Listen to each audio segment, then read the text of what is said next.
Bienvenidos a Venga y le cuento, donde las noticias de la semana cobran vida. Prepárense para un recorrido informativo y un profundo análisis político. Hoy, con la directora del programa, Juanita Guzmán, y con el productor, Paolo Arengas.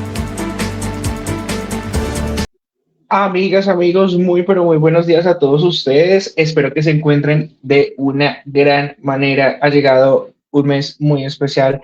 Ha llegado el mes de mayo y creo que esta es la primera emisión de martes, siendo martes en el mes de mayo 5 estamos en el 5 del 5 del 2026. A las 5 hubiéramos empezado, hubiera sido perfecto, pero no es nuestra hora, la hora es nuestra 6. Es las 6 de la mañana y quiero desde ya agradecerles a todos ustedes por la sintonía, por las personas que se van conectando paulatinamente a nuestro espacio y también que se van conectando después porque están llegando muy buenas estadísticas de las visualizaciones post programa. Quiero saludar rápidamente a mis panelistas, arrancando justamente por la mujer que engalana nuestra emisión en el día de hoy. Mi querida Valeria Sosa, buenos días para ti, ¿cómo estás? Muy bien, muy contenta de comenzar a decir estas noticias porque están buenas, Bastante buenas están, diría un amigo, está que se parte de lo bueno la noticia del día de hoy. Mi querido Juan Pablo, buenos días para ti, ¿cómo vas? Buenos días, David, a Doni, a Valeria, a todos nuestros espectadores. Muy bien, esta mañana muy feliz, listo para debatir y para analizar muchos temas. Así es, mi querido Doni, buen día para ti, ¿cómo vas? No te escucho. El micrófono. Desmutea tu micrófono, amigo, por favor. Dios mío, metí la canción. Lástima, ya no hay inspiración. Buenos días, estoy feliz, estoy contento. Oiga, debo decirle a mamá, feliz cumpleaños, te queremos, toda la familia. Aprovecho, está siempre enganchada. Hay que saludarla. Mamá, te quiero. Qué bueno. Ah, Dios mío. Nuevamente para la mamita. Gracias, un feliz, muy feliz cumpleaños a la mamita. Queremos que sean eternas. Siempre queremos que, además que sean, venimos muy cerca del Día de la Madre, ¿no? Ah, por Muy cierto, cerca. eso es el 8, ¿no, Elis? Aquí soy malo con la fecha. Yo siempre creo que es el 8 pero termina siendo el 10 y cuando creo que es el 10 lo terminan cambiando para el 8. Pero de verdad, un feliz día a todas las mamitas, a la mamá de Donny que está en su cumpleaños y a las mamitas que sintonizan nuestro programa y también, ¿por qué no?, a nuestras mamitas. Bueno, mis queridos contertulios y contertulios, vamos a ir con los titulares. Así que vamos a repasar cuáles son los titulares para esta emisión de Venga y le cuento en el día de hoy.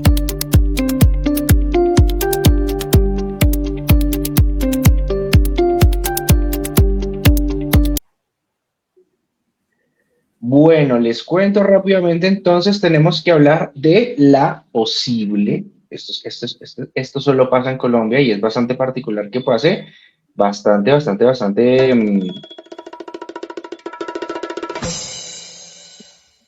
El tema de la posible nulidad de la candidatura de este señor, de Tiger, de Tigrillo, de Abelardo de las Prillas respecto a lo que puede hacer su inscripción, sí, en plena o a pocos semanas de la definición de la primera vuelta. A propósito, les tengo una noticia sobre eso porque ayer la registraduría a este servidor le dio una noticia.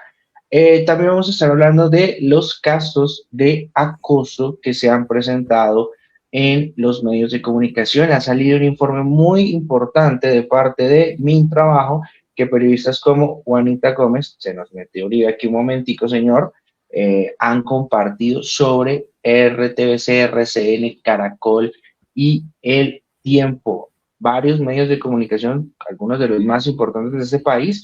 ¿Y qué ha pasado? Vamos a estar explicando un poco cómo fue la metodología, porque hay serias denuncias, como bien lo dijimos en muchas de nuestras emisiones, esta es apenas la punta del iceberg. Tenemos ahora sí, señor Uribe, pase usted, bienvenido, benvenuto. Ahora sí no aparece, mi señor, ahora sí apareció.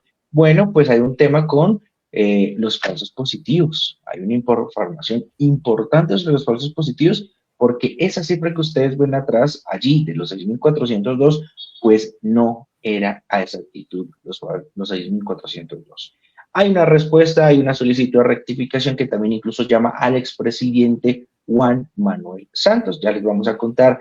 Y a nivel internacional, también tenemos que hablar de esto, porque yo tengo miedo cada vez que sea sábado y puede ser que un sábado de estos, del mes de mayo, Estados Unidos intervenga la isla de Cuba. Otra vez Abelardo se nos coló por acá. Estados Unidos intervenga la isla de Cuba porque hay serios llamados. Hay oposiciones, hay menciones y también el gobierno colombiano hizo de las suyas con una aparición respecto a ello. Todo esto y mucho más en esta primera emisión de martes del mes de mayo. Venga, le cuento si que desde ya conecte, se comparta y deje su comentario. Bienvenido.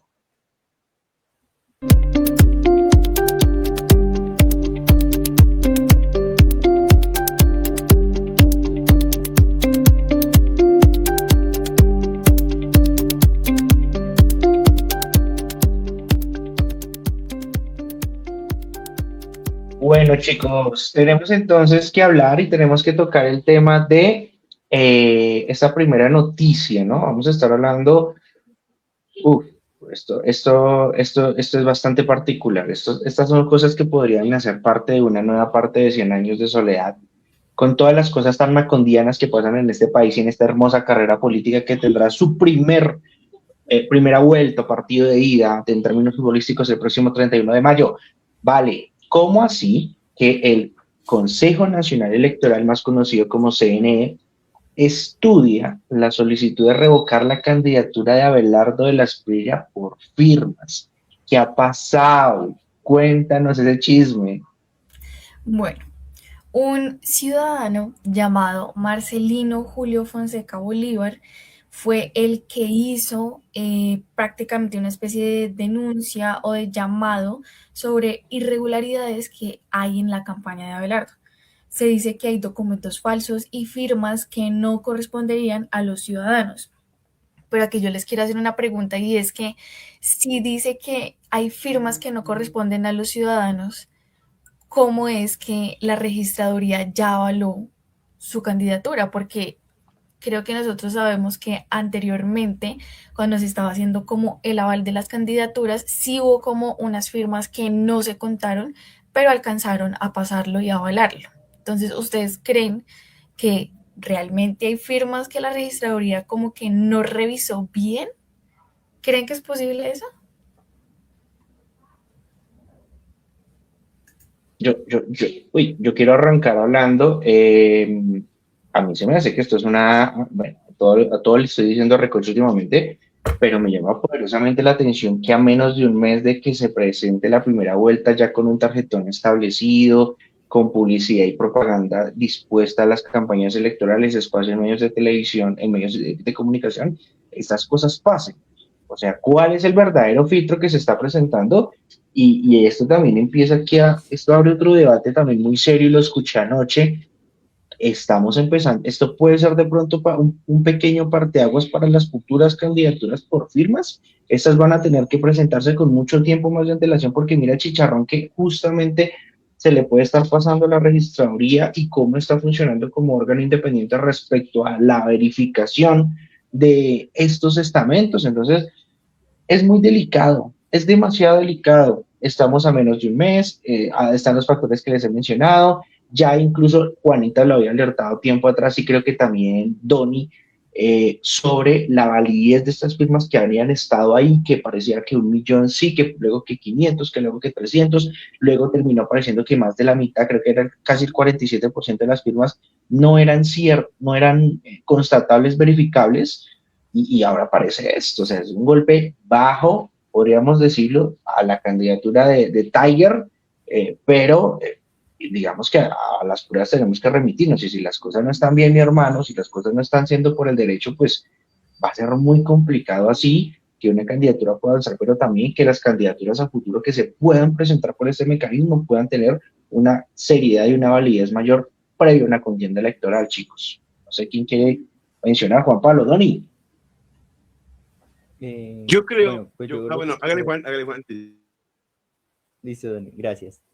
Pues yo creo que aquí la registraduría le faltan más filtros. También yo creo que se tiene que pensar a futuro, ya pues para las elecciones del 2030, hacer una serie de reformas a estos protocolos en cuestión de las firmas, inscripción de candidatos. Ahorita ya está muy adelantado el proceso, como decía Paolo, y es muy cierto, digamos que ya ahí está, digamos, ya está la impresión de los tarjetones, ya está listo los tarjetones, ya están listos toda esta indumentaria ya electoral, ya está lista. O sea, aquí ya no hay nada ya que hacer. Pero sí digamos que tiene que haber una fuerte, digamos, o sea, tiene que haber una vigilancia sobre lo que se está haciendo. Digamos que yo ahorita también veo que la registraduría está un poco como enredada, la veo como un poco maniatada, la veo como un poco que no está ejerciendo lo que como hace años atrás lo ejercía, no lo está haciendo. Lo está haciendo de forma muy enredada, veo al nuevo registrador muy enredado, veo la situación muy compleja en cuestión electoral. Y esto también es muy peligroso porque aquí es donde los diferentes rivales políticos o de campaña pueden, si pierden en un futuro las elecciones, pueden decir, no, esto fue un fraude electoral, aquí se hizo digamos, unas advertencias, no las hubo, y aquí es donde varios actores que quieran incendiar el país en varios sentidos, pues puedan ser su gran trampolín para que lo puedan hacer.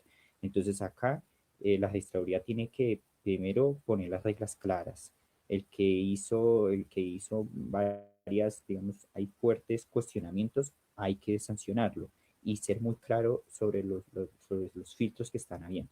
Entonces aquí yo creo que es muy importante esto. También el otro día escuché, no solamente en la campaña de Abelardo, sino también la campaña de Iván Cepeda también iba a estar investigada por el CNE por unos temas de presupuestos, de financiación. Entonces acá vemos que varias campañas están probablemente, presuntamente, infringiendo varias normas. Entonces aquí es donde hay que tener cuidado.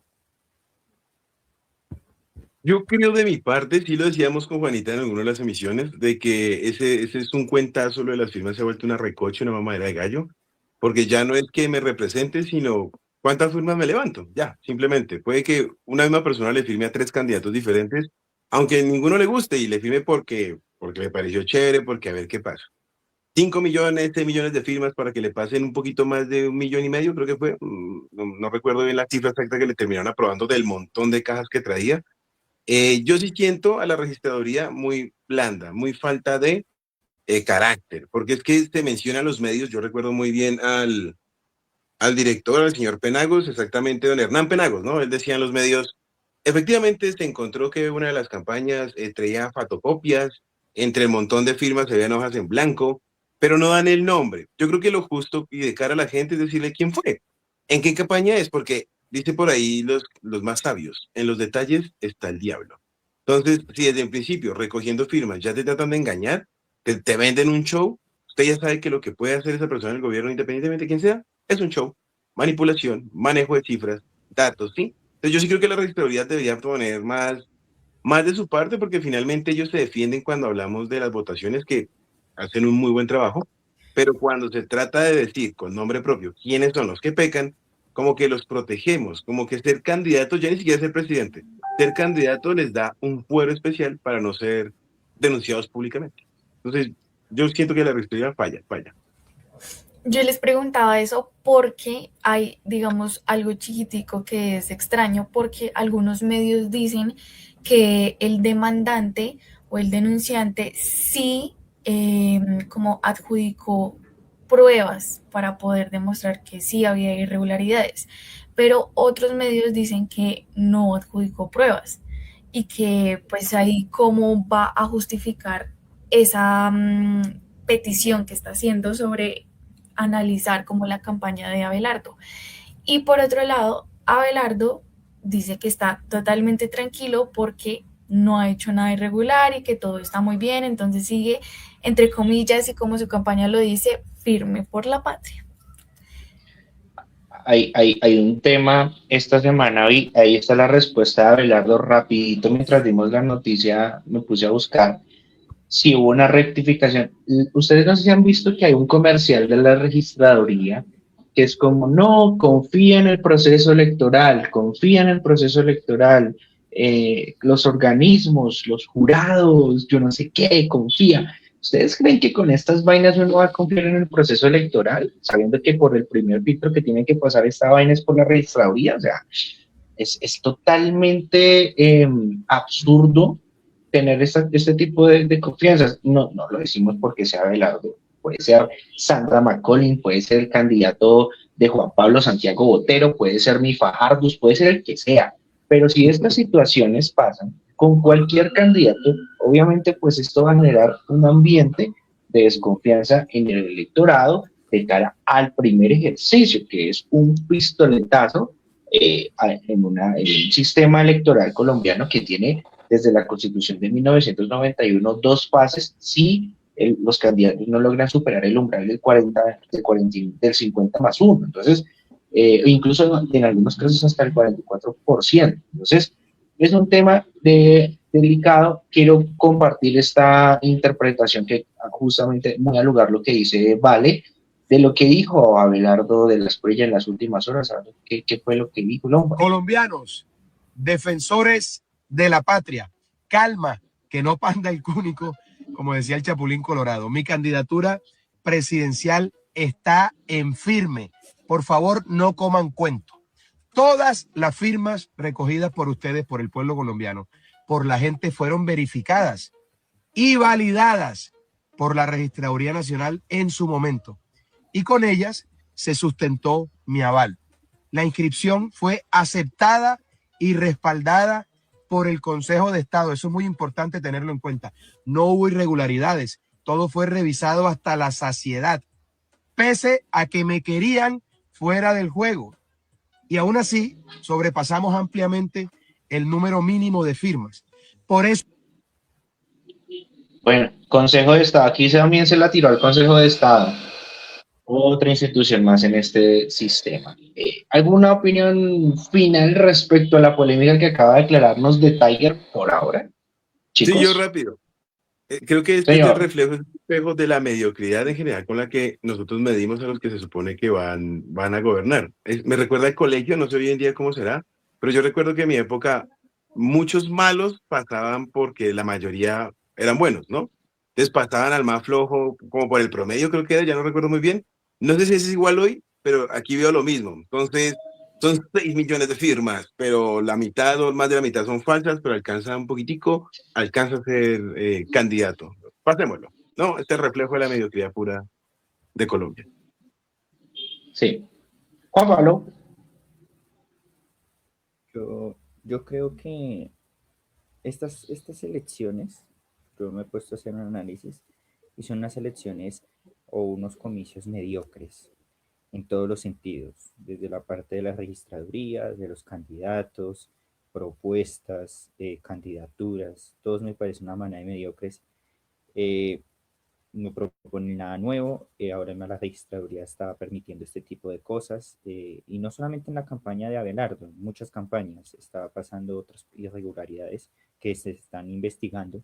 Y pues me parece que estas elecciones pues no están generando confianza en el pueblo. Yo creo que esto se está volviendo una bola de nieve que a futuro se está volviendo peligroso. Y como lo decía antes, pierda el que pierda o gane el que gane, el bando contrario va a gritar fraude. Y esto va a generar, van a generar unos escepticismos, va a generar unas protestas fuertes. Esto ya se ve venir por la forma de que cada candidato está haciendo, la registraduría está ejerciendo también de forma también, muchas personas están diciendo, no, esto no está como muy bien, esto está sospechoso, no está generando confianza, y esto se puede generar una bola de nieve incontrolable. Ojalá me esté equivocando en mi análisis, pero el que gane y el que pierda, pues el contrario va a gritar fraude, y ya lo hemos visto. Es por esta falta de confianza que ha generado este ente. Entonces me parece preocupante la situación. Y esto a mí también me tiene pensando varias cosas que van a pasar o que pueden pasar, que espero no pasen, pero es muy, muy acertado, muy al lugar esta opinión y este análisis. Bueno, chicos, dejamos ahí este apartado de Tiger, y vamos a hablar de una noticia que curiosamente creo que desde que estoy haciendo parte del panel no he podido estar in situ para hablar de este tema. Me conmueve poderosamente y creo que es una gran oportunidad para visibilizarlo. Ayer le hablaba, les comentaba, creo que había que romper un poco todo el orden y creo que tenemos que hablar de esto. Es una frase, una muletilla que se me ha puesto hablando justamente del informe con el numeral Yo te creo, colega.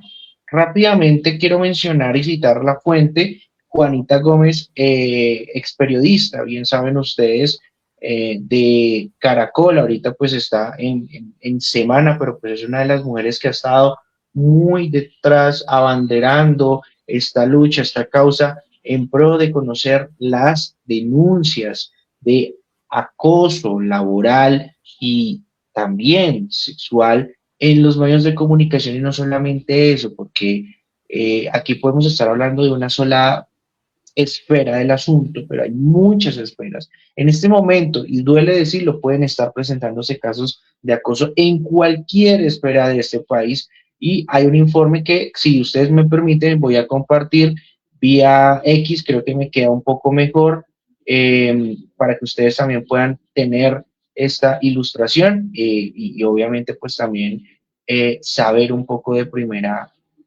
mano qué es lo que está pasando. Ahí creo que ya les debe estar apareciendo. Esta información pues salió el día de ayer en horas de la mañana, más del mediodía. Marzo y abril, o sea, entre marzo y abril rápidamente les voy a comentar, se hizo pues una serie de colocación de algunos QRs en diferentes sedes. Esto ya era bajo previo aviso, las revisorías pertinentes del Ministerio de Trabajo en una época en la que, recuerdo muy bien, se habló de esta noticia, ustedes también muy juiciosos estuvieron anunciándola y en esos días el Ministerio de Trabajo se acercó a estos medios de comunicación para poner estas denuncias. Cerca de 200 casos documentados, chicos, 142 acoso laboral y 58 acoso sexual laboral. Desglosando rápidamente, tenemos que hablar de que en Caracol TV, y esto me parece muy bueno, tremendo, Juanita, sin pudor con su anterior casa periodística, porque es que aquí no importa quién me dio trabajo, aquí importa es darle voz a las mujeres que han sufrido esta situación y eso es lo más importante, más allá de que un empleador te dé comer en cierto tiempo de tu carrera. 78 casos registrados, 64 por acoso laboral y 14 por acoso sexual. Visita realizada, eso también es importante mencionar, el 26 de marzo. En RCN fueron 52 casos, 39 por acoso laboral, 13 por acoso sexual, el 8 de abril. En Red Más de Claro, también ahí está, Concel Claro, 24 casos presentados, 12 por acoso laboral y 12 por acá. Esto es supremamente fuerte, esta cifra, porque estamos hablando de que la mitad de casos ya son incluso de acoso sexual de los presentados. En RTBC, 20 casos registrados, 16 por acoso laboral y 4 por acoso sexual laboral.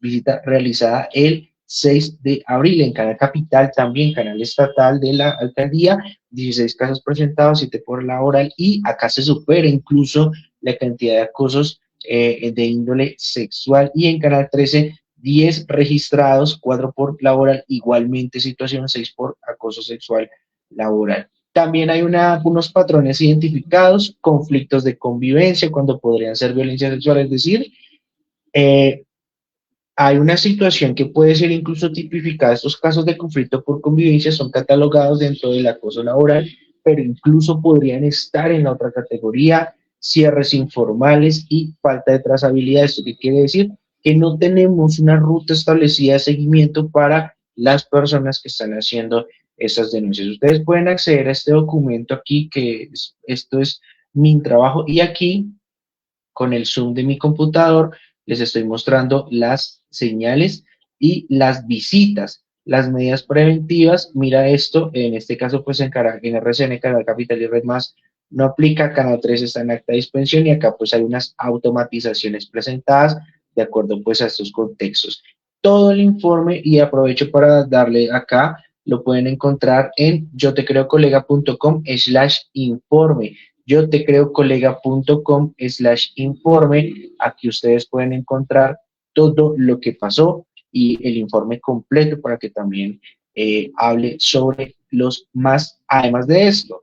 Sumemos la cifra porque recordemos que se creó esta página inicialmente recogiendo correos de periodistas, ¿no? Entonces, al momento de la publicación de esta página, no de esta noticia, sino de la publicación de esta página, se han recibido más de 260 correos de periodistas, practicantes y trabajadoras de diversos medios de comunicación en Colombia. Aproximadamente el 80% en medios televisivos, 15 en impresos y 5 en emisoras radiales y plataformas. Aquí ustedes pueden encontrar testimonios, rutas, casos. Catalina Botero, que también fue periodista de Caracol, creo que hoy está en RTBC y en Telemedellín, es una de las grandes abanderadas también de esta causa. Juanita Gómez, como ya les mencioné, y bueno, aquí justamente también pueden encontrar a la fuente y a la data. Nos vamos con esta información que es supremamente importante, que queremos hoy visibilizar en este espacio noticioso, y obviamente pues que sigue abriendo el debate, porque yo insisto, y lo hablábamos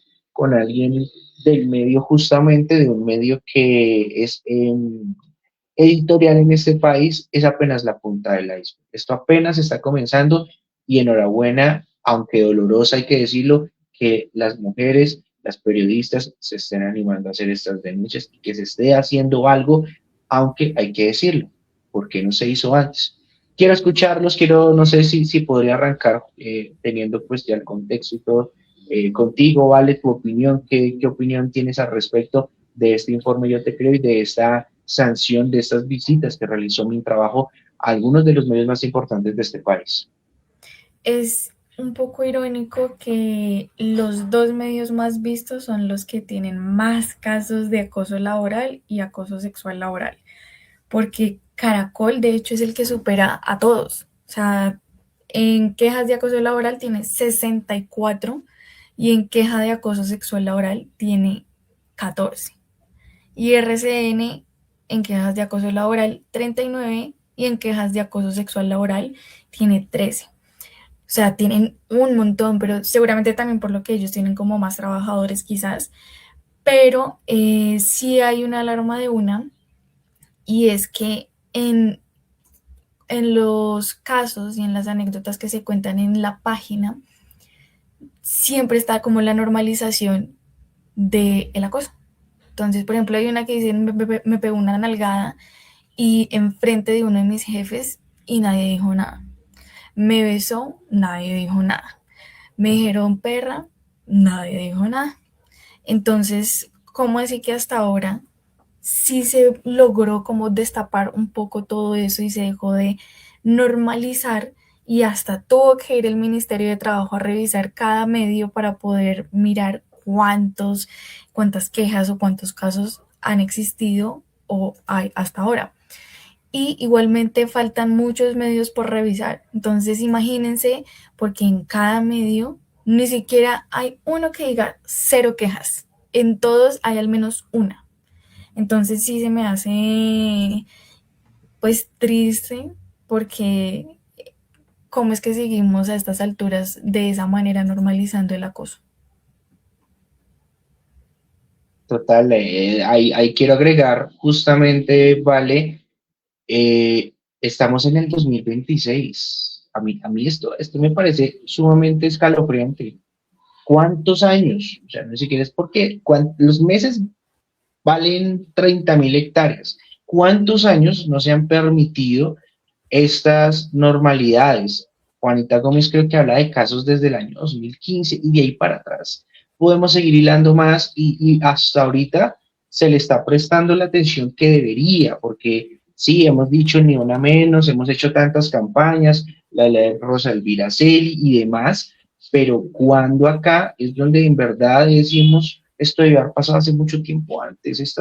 Estas situaciones de control y prevención debieron realizarse mucho tiempo antes, y en pleno 2026 fue que hicimos esto. O sea, literalmente en el 2000, en el 80, en el 94, hicimos así, ay no, yo no vi nada, pase, agache señorita, yo no creo que pase eso, usted siga trabajando allá, no se preocupe. Y en 2026 como que nos hicimos los sorprendidos con toda esta situación que está pasando, y es muy doloroso que recoger esas denuncias, pero obviamente lo más importante es trabajar en pro de la justicia y la visibilización de la voz de las mujeres en estos espacios. Juan Pablo Doni. Se me quedaron mudos. Doni, listo. Le iba a dar paso a Juan, pero listo.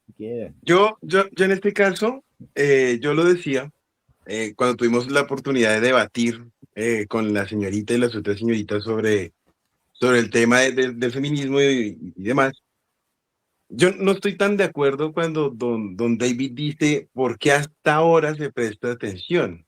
Yo siento honestamente, y lo dije esa vez, que en parte, y con todo el perdón de las mujeres, de verdad, en parte tienen la culpa por no hablar antes. Yo entiendo la situación de nervios, de la posición del jefe, pero yo me mantengo diciendo lo mismo. Es uno el que le da el poder al victimario cuando dice, es que si no hablo, me echan, es que mi trabajo, es que mi carrera. Bien lo dijo, creo que fue también David, pues unos añitos que no coma esa carrera, cambio de la verdad, es 1000 veces mejor que perpetuar estos actos. Usted no gana nada con callarse, absolutamente nada más allá de la plata. Hoy me parece más bien a mí indignante que todos estén en plan de, pero ¿cómo no pasó esto antes? Que esto ya pasa antes, ya se sabía. Hay denuncias, sino que la gente, cuando se trata de medios de comunicación, hay un miedo absurdo, me parece a mí, porque yo lo hablo en primera persona, vuelvo y digo, yo tuve la oportunidad de tener una empresa, sé que me terminaron echando también en parte por eso. Hay el hijo bobo del que manda, el que le permiten, yo recibí un acoso laboral impresionante. Todos los días eran un maltrato, eran groserías, eran apodos. Yo me llamo Adonías y él me decía Gordonías, Agonías, Abonáis, sí, cosas de ese estilo. Y era un trato constante y con groserías. Eso a la jefe le parecía normal porque era su hijo bobo. Yo lo denuncié, me pararon bolas, no mucho, pero después se fueron dando cuenta que yo no me dejaba, seguía denunciando y se armó un problema y yo de frente fui capaz de decirle, este tipo es un problema. ¿Ha pasado algo? Sí. Yo entiendo que él ya cambió. Tuve una pareja que estuvo en Caracol, Capital, City TV, y en cada uno de estos sitios me contaba eso que estamos viendo. Es que a mí me gritan, es que a mí me piden un informe, yo lo llevo, pero como está el antiguo, entonces el antiguo le meten el informe primero antes que el mío, que está más completo, y a mí me mandan a la cámara o cosas de ese estilo, ¿no? Ya me contaba un nivel de acoso laboral muy heavy. Entonces yo siento, y retomando el tema, también es de hablar. Y me indigna un poquito porque la gente cree que con callar se hace mucho. Aquí no estamos hablando de Donald Trump, aquí no estamos hablando no sé, de los grandes magnates. Hablamos de Jorge Alfredo Vargas, con todo respeto de su carrera, es un tipo que presenta noticias. Orrego es un señor que habla de deportes, no es por quitarle mérito, pero ¿cuál poder? ¿Poder de qué? A mí esto es lo que me molesta, ¿verdad? Me parece muy chévere que lo estén haciendo, pero lo hacen tarde. María José Martínez, por ejemplo, hubo una polémica hace poquito con Chris Carpentier de MasterChef, por ejemplo. No dan los nombres propios, pero cuentan toda la historia, y aunque uno quiere estar de su parte de verdad, esto es opinión muy personal, se me hace muy difícil cuando dicen, no, es que yo tenía, no sé, 20 años y era la consentida del jefe, y el jefe me daba besitos delante de todos, pero nadie decía nada. Pero usted, ¿por qué no lo decía? Ah, porque está de pronto en una posición de ir subiendo, y ella lo dice, es que ella lo dice. Yo llegué a subir, y sí, a mí me llegaban de viaje, y sí, yo hacía las presentaciones, y sí, yo hacía las entrevistas, y sí, yo era la privilegiada. Como lo cuenta, usted puede decir, en ese momento no le pareció malo. Hoy con todo lo que está pasando, uy, qué indignada. Claro, ya tiene una carrera detrás, de pronto hecha así, a punta de beneficios, pero hoy indignarse después de que usted no habló, a mí me parece eso que no ayuda, no sirve, no funciona. 40 años hacer una columna de opinión, 40 años después de lo que pasó, y aún así no dar el nombre, hay que también tienen que poner de su parte. Opinión Quiero totalmente. decir dos cositas chiquititas y la primera es, bueno, digamos, hay unas que sí hablaron, pero precisamente no les dieron como la relevancia y dijeron como, bueno, nada que hacer y seguramente quizás algunas le dijeron como, bueno, si usted habla o algo así, pues la sacamos del medio. Y es muy difícil encontrar trabajos en medios fijos y en medios reconocidos. Y la segunda es que sí es verdad dónde están los responsables, porque vemos que hay un montón de casos de acoso, pero cuáles son los nombres de los responsables o si ya se están investigando o si ya los tienen fijos ahí con los nombres exactos en cada medio. Yo agrego ahí para terminar esa parte, ya está, y la prueba es esto. Sí, yo sí lo dije, ¿sabes? Si ustedes hablan, la gente les cree, es que les creen de antemano. Que después toca investigar, sí, y toca probarlo, claro, porque es el derecho de la democracia. Se me acusa, pero me lo demuestra. ¿Cómo? No sé, pero tiene que demostrarlo. Hay 200 casos, imposible que estos 200 casos no salga alguno, ¿verdad? Ya echaron a Jorge Alfredo, ya se fue el Orrego. Es decir, sí se puede, sí se habla. Obviamente depende de la forma, pero en pleno 2026, redes sociales, YouTube, Instagram, TikTok es una plataforma donde yo veo un montón de denuncias de todo, chiquitas y otras que crecen inmensamente. Yo creo que hoy en día no hay excusa para no hablar. Lo del trabajo yo lo entiendo, pero un profesor me dijo alguna vez, no todos los medios más reconocidos no son los únicos medios de trabajo. Usted ha ido a las organizaciones de Naciones Unidas, por ejemplo, me lo planteó así, a la UNICEF, como para, hay formas de ser periodistas sin necesariamente tener en Caracol, RCN, Cable Noticias, ¿no? Como los más grandotes. Yo respeto mi opinión, pero aún así me parece difícil compartirlo hoy en día, hoy, 2026. Yo quiero agregar aquí a esto ya para darle paso a Juan Pablo. Lo ideal, o no sé, yo quiero estar equivocado, yo quiero estar equivocado con lo que dijo Vale, y creo que también Donny lo complementó, en el mundo ideal, porque siempre hablo de mi mundo ideal como el chico de Lazy Town, las personas que están acusadas tienen que estar empezando al menos a ser apartadas de sus cargos, yo creería, ¿no? Al menos, o sea, tenemos la prueba de los QRs y tenemos la prueba de los correos, yo creería que no sé, en Canal Capital las personas que están realizando estos actos estén sometidas bajo a un comité y seguramente bajo previo aviso para iniciar una investigación y por qué no hasta incluso siendo apartadas de sus cargos, igual en Caracol, igual en RTBC, igual en Canal 13, porque si no, pues es maravilloso el ejercicio de la denuncia, pero va a quedar insulso si no se está haciendo algo con las personas, como bien decía Vale y Doni, que están realizando pues, estas situaciones, porque puede seguir pasando de agache. Juan Pablo, te escucho.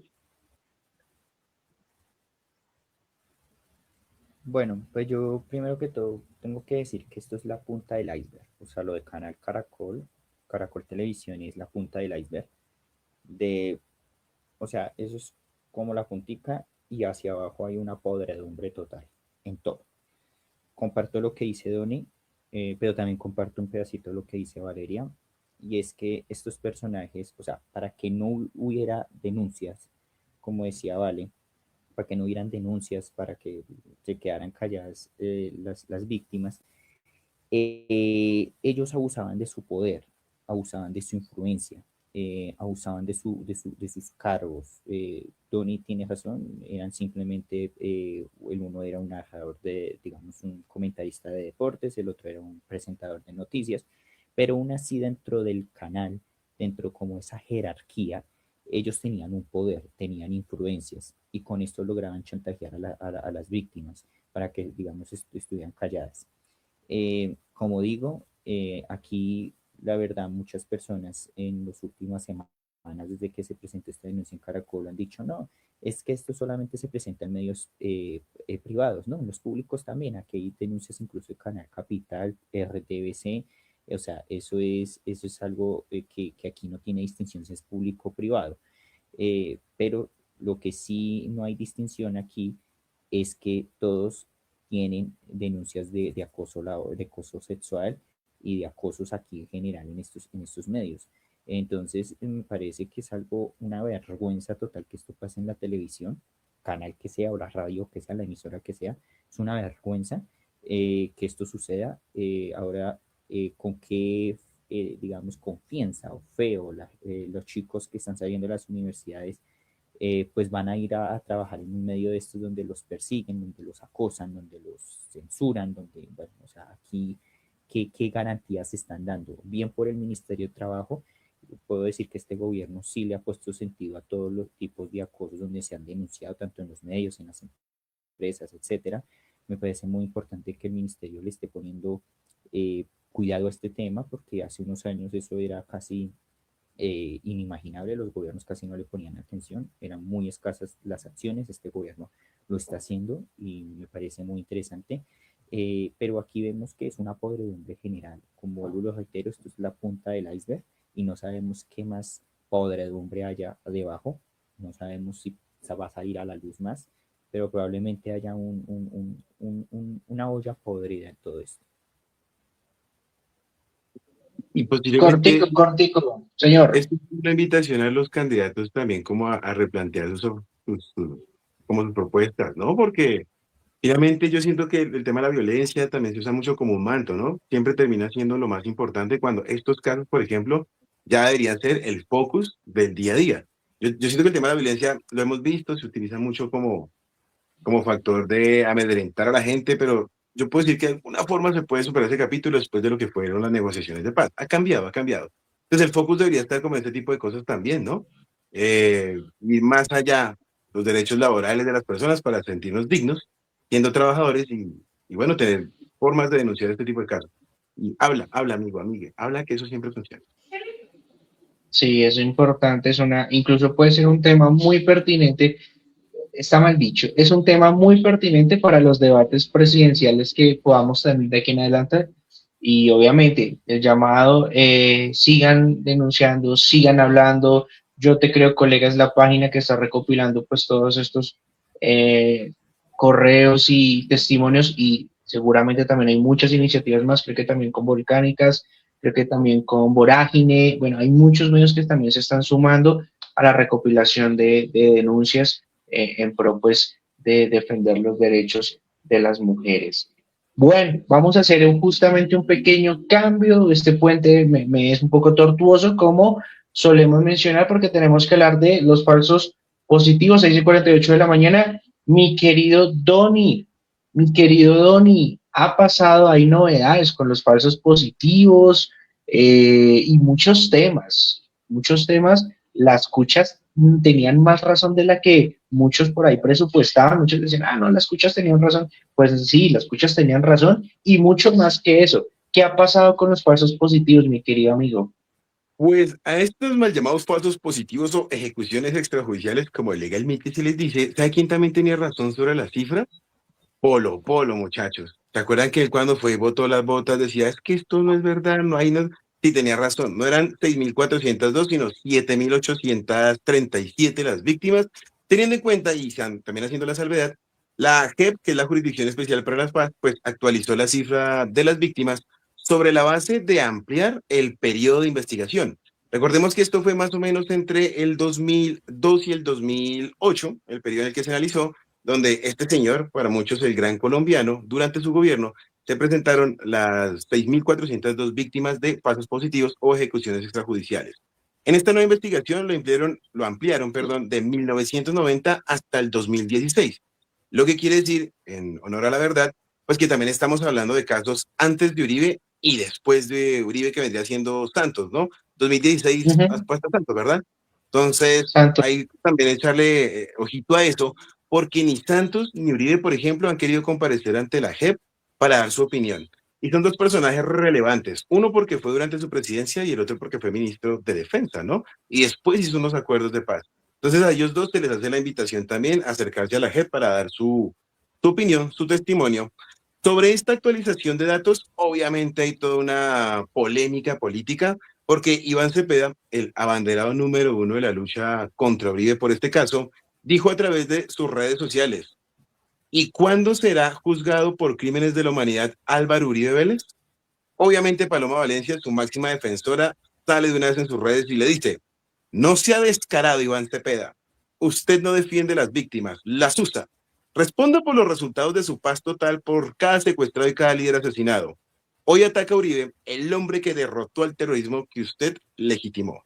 Y finalmente, un tercer integrante de esta polémica es la MAFAPO, que son las madres de los falsos positivos, quienes acusan que estos datos pues son ciertos, que Uribe debería estar presente, y le sacan en cara lo que en algún momento, por ejemplo, Juan Daniel Oviedo dijo, fórmula vicepresidencial de Paloma Valencia, que puso en duda como esta cifra, ¿no? Y él dijo: no podemos ser un centro purista que dice, ay, yo no me junto con el eruditismo porque, Dios mío, las dudas de los falsos positivos, pero hay caso. Entonces las madres de los falsos positivos dicen que están utilizando a este señor como un lavacaras, ¿no? Para bajarle un poquito a la temperatura sobre las opiniones, pero en realidad lo que está haciendo es aumentar una polémica en contra de la derecha. Ese es el tema, un cambio de la cifra, bim, bam, unos se defienden, otros atacan. Un caso que definitivamente necesita compromiso de todos los actores que estuvieron presentes. ¿Qué opinan ustedes, muchachos? Voy a hacer un paréntesis chiquitico. De hecho, que en las últimas horas se confirmó que va a haber debate entre Iván Cepeda y Paloma Valencia. Lo confirmó Darcy Quinn. Va a haber debate sí, solamente ellos dos. No sé por qué los demás no, pero pues como que hubo un reto ahí, periodicazo de vuelta, como bien lo tú dices, y están por definir la hora y el día y el lugar entre Paloma Valencia e Iván Cepeda. Ahora sí los quiero escuchar también, como decías tú, ya creo que Juan Pablo igual están que sea algo bueno, vi a Juan Pablo por ahí moviéndose bastante iroso. Bueno, yo quiero empezar, chicos, es que, como yo dije el otro día, y también que estoy en un debate sobre este tema de los falsos positivos y el conflicto armado, y es que este conflicto armado o todos estos hechos lamentables que pasan en la historia de este conflicto, me parece que los están usando para sus campañas. Siento que el señor Cepeda usa lo del tema de los falsos positivos para él venderse como el gran defensor de los derechos humanos, pero es incapaz también de mencionar el tema de los 18.000 niños reclutados por la guerrilla. De eso él ni habla, ni se menciona. Entonces aquí que voy. Y el uribismo habla de los 18.000 casos de los niños, pero ignora lo de los falsos positivos. Aquí vemos una hipocresía de estos dos bandos, vemos una hipocresía de estos dos bandos que me parecen hipócritas, porque cada uno se tapa y se hacen los de la vista gorda, y lamentablemente muchos de sus seguidores también lo hacen. Yo aquí lo he dicho y lo sigo sosteniendo, el conflicto armado no tiene tinte político ni tinte ideológico, todas son víctimas, paramilitares, guerrilla, fuerza pública, todos cometieron crímenes de lesa humanidad y la JEP lo está investigando. Yo hace como 2 o 3 años tuve el honor de ir a la biblioteca Vigilio Barco a una charla con el magistrado Vidal, que era el presidente de la JEP en ese entonces, y él nos explicaba todos los casos que hubieron, tanto guerrilla, paramilitares, fuerza pública, el gobierno de turno, todos mataron, todos dejaron víctimas, todos dejaron dolor, todos están manchados de sangre. Y aquí me parece una falta de respeto que estos candidatos usen las víctimas para ellos conseguir votos, para ellos venderse como los unos se venden como los grandes defensores de los derechos humanos cuando ignoran otras cosas, y los otros se venden como los defensores del pueblo y que abatieron el terrorismo. Esto me parece una hipocresía absoluta y me parece una falta de respeto para todas las víctimas, porque todos dejaron víctimas, todos están manchados de sangre. Eso es una falta de respeto con las víctimas. El conflicto armado no puede ser usado en las campañas políticas para entonces ellos conseguir votos y escudándose de que son los unos defensores de los derechos humanos y los otros son los que abatieron el terrorismo. Y aquí también quiero mencionar, y es que estos gobiernos que estuvieron en ese entonces, tanto Juan Manuel Santos, que fue ministro de Defensa, Álvaro Uribe, que fue presidente, y toda esta cúpula militar que estuvo en ese entonces y policial, tienen que ir a la JEP, porque ellos fueron, o sea, el señor presidente de la República, y en la Constitución está considerado es el comandante en jefe de las Fuerzas Armadas, y ellos también tienen una responsabilidad, tanto el ministro de Defensa, también la cúpula militar, todo es una línea de mando, y todos tienen una seria responsabilidad. Entonces aquí no nos podemos hacer los de la vista gorda, taparnos un ojo y mirarlo del otro, porque no es así, eso es una hipocresía absoluta. Entonces aquí sí pido respeto por todas las víctimas, sean de los falsos positivos, sean los niños reclutados, los desaparecidos por parte de la guerrilla, la fuerza pública, todos, no los usen para su proselitismo político. Vale. Yo considero que sí se debería ampliar como el tiempo de búsqueda y el tiempo también, pues se supone que ellos comienzan a buscar de los delitos cometidos después del 1 de diciembre de 2016, ¿no? O algo así. Entonces, imagínense si ahorita son 7.000, pues van a ser muchísimos más y se amplía el tiempo o sí, como los años en que también hubo o se inició el conflicto armado. Entonces, sí siento que es necesario. Yo estoy de acuerdo, ¿sabes? Tony, Con lo que dice don Juan. Hay un personaje que me parece un poquito descarado y creo que es Y es como el ejemplo de eso, que es Jerome, ¿la han visto? Jerome, no sé su apellido, que es una youtuber, tiktoker de la derecha, de Abelardo, mejor dicho. Ella es súper abelardista. Ujú. Hola, un abrazo, escucharlos, Dios los bendiga. Uy, perdón, director, le leí, perdón. Dice ahí, perdón, yo ya aquí leyendo, dice, la señora María Hermesia Vázquez, un abrazo, me gusta escucharlos, Dios bendiga, un abrazo para usted también. Entonces, ella, por ejemplo, hizo un ejercicio horrible en TikTok donde salía con una foto de Iván Cepeda con los integrantes del Acuerdo de Paz. Yo creo que por el video ya lo ubican.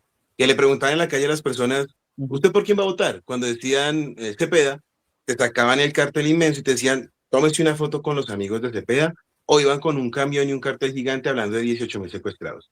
Este tipo de publicidad burda de la que menciona Juan, yo la he visto más, de verdad, de la derecha. La izquierda se basa en los 1400 como un símbolo. De hecho, usted mire Iván Cepeda sin mencionarlo, pero él casi siempre tiene un letrerito atrás de sus entrevistas cuando está en su oficina, y eso es un símbolo, es su bandera, es como si fuera el escudo de su familia. Entonces, yo de este lado no lo veo tan manipulable, tan de frente, pues no tan descarado, pero personajes como Abelardo, Jerome, el mismo Polo Polo, gente de ese estilo, sí son muy descarados a la hora de hablar de esto, es como si no importara. De hecho, en algún momento, desde el Centro de Memoria Histórica se intentó reducir como la verdad, como hacer pasar que esto no fue tan así. Entonces, y a Colombia le falta un poquito de aceptar que hemos sido unos, a través de la historia, llenos de sangre, corrupción, mentira. Tenemos que aceptar lo que somos. A la gente como que le da pena, a la derecha no le gusta hablar de la guerrilla y a la izquierda no le gusta hablar de que le hablen de M-19, bueno, en fin. Todos tenemos que hacer un ejercicio en esto y aceptar que como país hemos sido cagados, de verdad. Eso sería bueno, ser honesto con nosotros. Ese tema que menciona Juan, creo que incluso mi querida Vale, te dejo, yo sé que no me gusta ponerte tareas en vivo, pero creo que incluso puede ser clipeable lo de la instrumentalización de los números. O sea, por un lado, estamos en una charla familiar. En una charla familiar, yo me tomo un sorbito de algo. Ah, es que usted es el de los 17.000 tanto. Ah, sí, pero es que usted fue el de los 6.402. Y entonces también acá hacemos un tema de revictimización brutal, incluso irrespeto por la memoria de las víctimas. Y entonces son Ujú. cifras, finalmente son cifras tristes que nos duelen a nosotros cuatro y seguramente a miles, millones de personas más, pero que incluso no se les haga raro, puedan salir incluso en los debates. Yo quiero trasladar mucho estos ejercicios a los debates presidenciales, es que en su gobierno, cuando usted estuvo, es que esto, y entonces volvemos aquí. Un discurso revictimizante, este tema de las cifras es muy importante, es muy importante. Importante también, quiero cerrar para darle paso a la noticia internacional, decir que más que nunca, como abrimos, las escuchas tienen y tenían más razón y creo yo, me animo a decir que la cifra pasó por ahí. Me animo a decir que incluso la cifra pasó por ahí. Obviamente, ustedes saben que los estamentos necesitan una cifra para sustentar rubros, programas y también que algo se está haciendo, pero yo creo que incluso son más de estos 7.837, que es un número bastante exacto, pero ustedes saben que se lo escucha, creo que lo dice Germán Castro Caicedo. Colombia es una fosa común. Colombia es una fosa común. O sea, pueden haber muchísimos más, lamentablemente, que no encontraremos y que seguramente en un par de años o en 20 años, 30 años sabremos, pero lamentablemente no tendremos la verdad exacta y absoluta con respecto a De hecho, estas. de hecho Alejandro O sea, Ramelli, de hecho, Alejandro sí, Ramelli, el presidente de la JEP, dice que sí. Efectivamente, esperemos porque esa cifra va a subir. O sea, vamos a la fija de que va a subir. ahí está, ahí está. Bueno, vamos a hacer el último puente, 7 de la mañana, tengo 10 minutos, 10 minutos, 10 minutos porque vamos a ir con nuestras noticias internacionales. Juan Pablo está que se habla y por ello vamos a trasladarnos a la isla de Cuba, a la isla del encanto. Así que vamos con la cortina.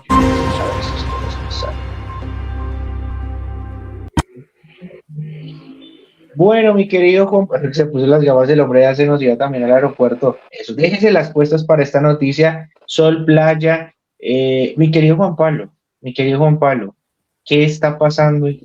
Bueno, Yo tengo miedo de lo que vaya a pasar este sábado o en alguno de los sábados de este mes de mayo. Cuéntanos, Ala. es muy cierto, David, este tema está muy bueno, interesante, lo he estado leyendo, y es sí, los sábados se volvieron un terror para los enemigos de Trump. Este señor se ve que le gusta el hobby los sábados, bombardear países, pero bueno. El señor Trump el pasado viernes desde un club en Miami amenazó a Cuba, porque no digo que al régimen, es al pueblo cubano que cuando esté de vuelta, porque ya está de vuelta, está ya llegando o está en camino, el portaavión Abraham Lincoln, que ese es uno de los portaaviones más grandes del mundo, que está primero ayudando en operaciones en Venezuela del año pasado, de agosto, donde tenían, digamos, asediada a Venezuela, y también participó de la captura y extracción de Maduro, y posteriormente fue trasladado para el mes de febrero cuando inició la guerra con Irán al Medio Oriente. Ahorita está de vuelta porque ya con Irán se está llegando a un acuerdo parcialmente, aunque ahorita también hay dudas, pero está de vuelta. Entonces, Trump, ¿qué dijo el viernes? Dijo, cuando esté de vuelta la Abraham Lincoln no vamos a perder la avenida, vamos a aprovechar lo que está de pasadita y vamos a lanzar un ataque a Cuba, una invasión, una intervención a Cuba. El jefe del régimen de Cuba, el señor Díaz-Canel, ha dicho que él va a morir según por la patria, que él según va a coger un fusil y va a salir allá a enfrentar a los gringos, pero aunque esto es mentira, estos sujetos sabemos que cuando son los primeros que van y se esconden debajo de la cama o salen huyendo con sus familias y ponen a otros a defenderlos. Eso pasó en Venezuela. En Venezuela me acuerdo mucho que Diosdado, Maduro y todos estos payasos decían que ay, que ellos iban a defender y que Venezuela iba a ser el Vietnam, y cuando los bombardearon todos se escondieron y se dejaron que se llevaran a Maduro. Pero bueno, entonces aquí, ¿qué pasa? Aquí vemos que el pueblo cubano es el único afectado. ¿En qué sentido yo hablo acá? Muchos defienden al régimen, quieren lavarle la cara al régimen, incluso hace unas semanas estuvieron varios grupos de estos visitando Cuba, limpiándole la cara al régimen, pero ellos según fueron a defender al pueblo, cuando eso es mentira. Hay otros que defienden a Trump, hay otros, además de toda la diáspora cubana que está en Miami, que es la base republicana de Trump, dicen, Trump es nuestro salvador y Trump nos va a liberar. Y pues esto es mentira, claramente es mentira. El régimen de Cuba, estos señores que están en el régimen son unos estafadores, su revolución es una estafa, es una mentira y hay que decirlo. Ellos viven como capitalistas, sus familiares viven como capitalistas, incluso familiares de estos señores que viven en Miami, que está el imperio que tanto critican. Y por el otro lado tenemos a Trump, que Trump va detrás de unos negocios, se dice que inmobiliarios, incluso el otro día leía que él iba por unos negocios inmobiliarios y él quiere sacar Cuba a Cuba. Entonces aquí vemos claramente que el pueblo está en el medio, entre dos bandos, que lo único que están buscando es poder y unos intereses económicos. Aquí es que vamos. Lo más probable es que Trump no vaya a sacar a todo el régimen como lo hizo en Venezuela, o sea, no vaya a haber una decapitación, sino solamente haya un sacrificado dentro del régimen, pero que toda la estructura siga estable. Incluso se dice que uno de los nietos de Raúl Castro, que le dicen el cangrejo, es el que va a pasar a liderar esa supuesta transición, o sea, va a ser técnicamente la Delcy Rodríguez de Cuba, y es el que se va a alinear a los intereses de Washington y de Trump especialmente. Entonces aquí vemos claramente que es una mentira que Trump vaya a liberar al pueblo, y por el otro lado de que el régimen se vaya a ir. Lo más probable es que el régimen le toque como un camaleón, cambiar de color y alinearse a Trump, pero que vaya a haber un cambio, no, eso es mentira. Entonces, bueno, no sé, chicos, ustedes qué opinan. Yo quiero comenzar hablando justamente, es que es como calcado todo, ¿no? O sea, arranco con una tensión creada política, hago ciertas manipulaciones internas, pero también detrás mío, detrás de esta pared, muy seguramente están mis asesores negociando con los cubanos y hay como una transición, ¿sí? Y es como cuando el bravuconte va a ser así, pero como que tú le decías, no, espere, todavía. Y entonces uno como que dice, listo. Pero finalmente pues hay un propósito, seguramente, y aquí no quiero decir que no, extractivista, de potencia, o sea, creo que Cuba tiene un gran potencial, no sé si es de los recursos naturales, pero sí sé que es de la parte del turismo. O sea, hay muchas cosas que seguramente Estados Unidos les llega a decir, bueno, igual ahora sí voy a hacer que este sea mi patio trasero.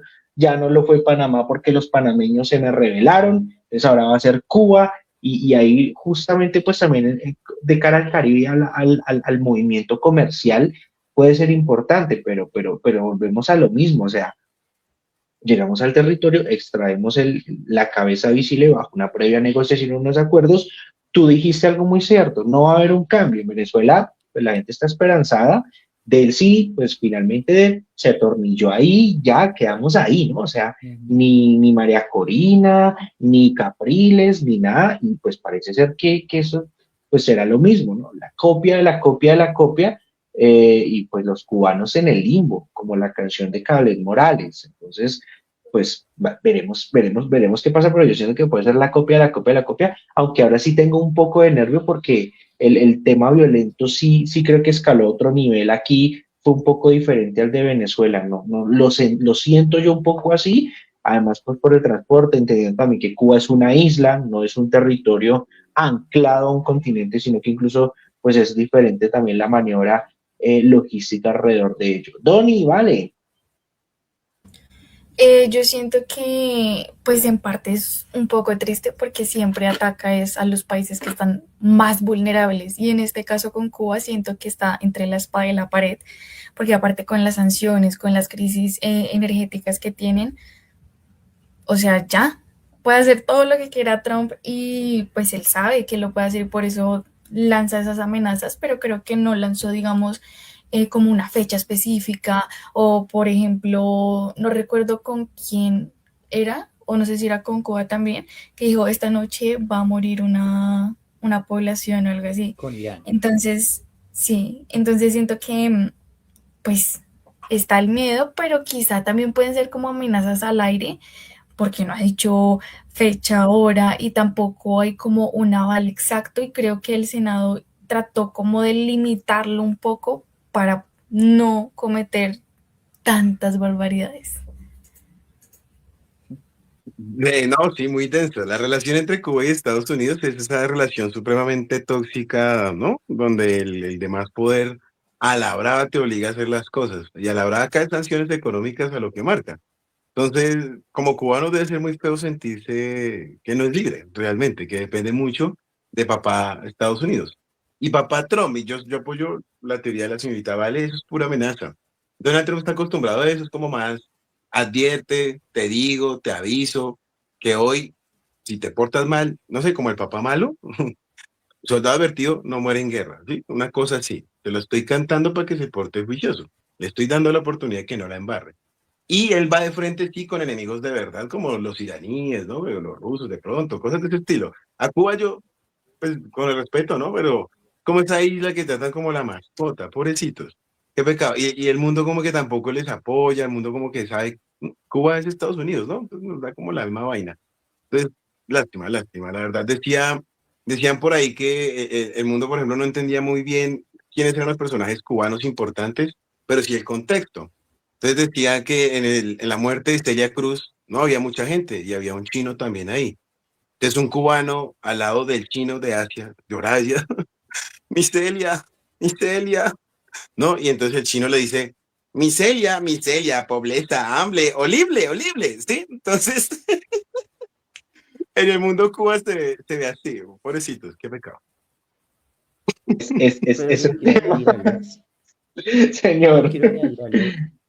Y es que Vale dice, es una amenaza. Sí, este sujeto está acostumbrado a amenazar. Eso ya es algo ya primitivo de él. Pero hay que recordar que eso ocurrió en Venezuela. Él desde agosto venía amenazando a Venezuela. Y la gente decía, eso es paja, ese tipo nunca va a hacer nada. Lo más probable es que incluso el 26 de diciembre más o menos tuvo una última llamada con Maduro y incluso se dijo, no va a pasar nada. Trump ahorita va a coger sus fuerzas y se va a devolver. No, él está esperando es que el portaavión Lincoln llegue, porque lo dijo muy claro el viernes. Cuando él ya llegue a Cuba, él no va a perder la pasadita. Él va a pasar y los cubanos van a decir, nos rendimos. Porque, o sea, él no quiere liberar una guerra, sino que solamente cuando los cubanos vean que llegue el portaavión digan, nos rendimos, ya, o sea, aquí no va a pasar nada. Entonces, siento que Trump es un tipo impredecible, no se puede decir que no vaya a hacer nada, pero tampoco se puede decir que lo vaya a hacer porque Trump es impredecible. Hoy si se levantó con el arrebato, pues va y bombardea a Cuba si se le da la gana, o sea, simple. Entonces, aquí hay que tener eso en cuenta, que cuando el portaavión ya llegue al Caribe, es donde hay que estar con los ojos bien abiertos, especialmente los sábados a la madrugada. Que bueno, yo me trasnocho, entonces voy a estar muy pendiente si el tipo va a hacer algo, digamos, contra el país cuando este portaavión, el Abraham Lincoln, llegue al Caribe, que ahí es donde hay que ponerle mucha atención. Yo creo que es lo mismo, pero con el barco, ¿no? ¿No? Es como la advertencia, pero con el portaaviones. Yo no creo que se atreva. Y lo de Venezuela era también como el interés del petróleo y porque Maduro siempre trató muy mal como a Estados Unidos. Yo siento que es como otro cuento, pero puede ser, claro, Donald es totalmente impredecible. Pero Díaz Canel también se ha puesto de bocón contra Estados Unidos. Entonces, probablemente lo veamos también en la misma circunstancia. Sí, hasta Milord se metió y dijo después de las marchas del Día del Trabajo que Trump no tenía nada que hacer allá. Yo, papi, usted viene acá de estar normalizando relaciones con Donaldo, no se me meta en esa papa caliente de Cuba, dice Milord, allá el Petro. Dijo, creo que también apoyando a Díaz Canel, pero no ha tenido mucho bombo esa declaración y afortunadamente espero que se quede ahí por el bien del resto. Los revolucionarios. Chicos, chicos, bueno, vamos a ver qué termina pasando. Hagan sus apuestas de cara al próximo sábado. Y bueno, nada, vamos cerrando esta emisión de Venga y Le Cuento. Les agradezco grandemente el haber estado y como les he pedido últimamente, un mensaje de despedida a nuestra audiencia de cara a esta semana que está iniciando. ¿Quién quiere comenzar? Mi querido Juan Pablo, vale, Doni. La dama soy. Yo me quiero despedir diciendo que muchas gracias, estuvo muy interesante el debate. Ahorita agrego lo de Cuba, no esperemos este sábado, sino esperemos todo este mes de mayo, incluso junio, porque no sabemos cuándo llegue el portaavión. Entonces ahí es donde tenemos que estar pendientes. Y bueno, un saludo a todos, a nuestros espectadores y muchas gracias. Un gusto haber debatido y haber hablado de estos temas tan interesantes, chicos.